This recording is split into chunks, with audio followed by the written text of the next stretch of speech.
大家好，歡迎嚟到小兔故事屋。今日我哋要聽嘅係一個溫暖又可愛嘅故事，故事叫《螞蟻小幫手》。爸爸媽媽一齊陪小朋友聽，就可以一邊聽一邊學，一齊享受親子時間啦。今日係心月最期待嘅日子，因為佢要去嫲嫲屋企。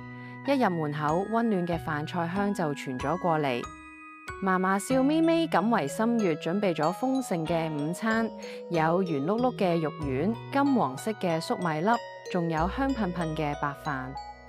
心月望住成台嘅美食，興奮到拍晒手。心月最中意用手拎嘢食，佢拎起一粒軟軟嘅肉丸放入口，又用手指去拎甜甜嘅粟米粒，食得作響。食物整到佢個小臉蛋好似一幅畫，醬汁黐咗響鼻頭，飯粒黐響臉頰，仲有好多食物跌到成地都係。食飽啦，心月摸住自己好似小西瓜一樣圓碌碌嘅肚腩，滿足咁打咗個嗝。嫲嫲笑住拎條溫暖嘅毛巾，溫柔咁幫佢抹嘴仔同手仔。嫲嫲笑住講：我哋嘅小花貓食飽啦。心月聽完，嘎嘎咁笑出聲。嫲嫲將心月由高高嘅 BB 凳抱落嚟，心月一眼就見到台底下地板上有好多黃色嘅小點點。咦？佢嗰啲小點點旁邊仲有啲黑黑細細嘅影子響度喐，係咩嘢嚟㗎？心月好奇咁趴落地，個面仔嚟到好近好近，連呼吸都好小心。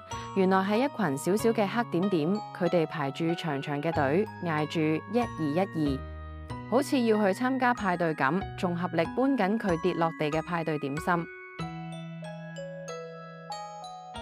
係小螞蟻啊！心月驚喜咁細細聲講，好似發現咗一個天大嘅秘密。每一隻小螞蟻都好努力。細細個身體竟然可以抬起比自己仲大嘅粟米粒，佢哋正響度逐啲咁將心月嘅寶藏搬返屋企。嫲，心月由台底爬出嚟，小腳嗒嗒嗒咁跑到廚房門口，廚房入邊傳出水聲，佢伸出手仔，好急咁拉住嫲嫲件衫。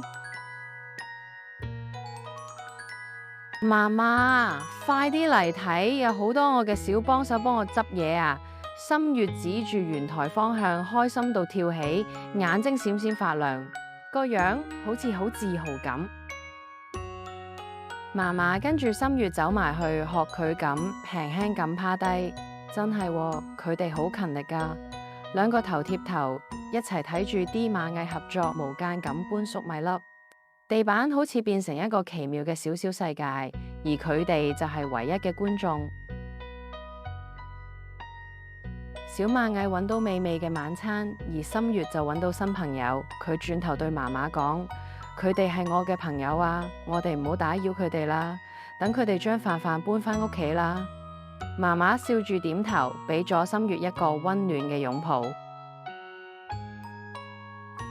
多謝大家收聽今日嘅故事。如果你中意呢個故事，記得訂閱我哋嘅頻道。每一個故事都係為家長同小朋友準備嘅親子共讀時光。記得幫我哋點個讚，留言講下心月同小螞蟻嘅冒險入邊，你最中意邊一幕啦。下次見，拜拜。